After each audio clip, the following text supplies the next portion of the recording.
Welcome to Luca and Miguel. Enjoy the video. In this video, I will explain how to reduce vitamin D toxicity.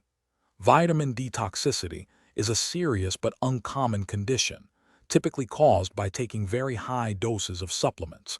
It's important to understand that you cannot get too much vitamin D from sun exposure.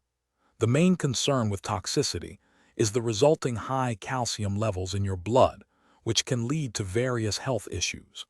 Recognizing the signs early is key to managing this condition effectively. Recognizing the symptoms of vitamin D toxicity is crucial for prompt action. You might notice general discomforts like nausea, vomiting, and a reduced appetite. Feeling unusually weak or fatigued is also a common sign. As the condition progresses, more serious issues can arise, such as increased thirst and frequent urination, which are indicators of elevated calcium levels affecting your kidneys. Always consult a doctor if you suspect toxicity. If you suspect vitamin D toxicity, the first and most important step is to immediately stop taking all vitamin D supplements and avoid foods fortified with vitamin D. Increasing your fluid intake, especially water, can help your kidneys excrete the excess calcium.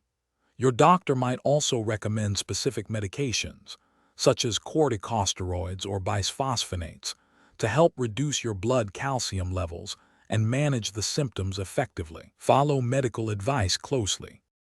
Preventing vitamin D toxicity involves careful management of your intake. Always consult with a healthcare professional before starting any high-dose vitamin D supplements to ensure they are appropriate for your needs. Regular blood tests can help monitor your vitamin D and calcium levels, ensuring they remain within a healthy range.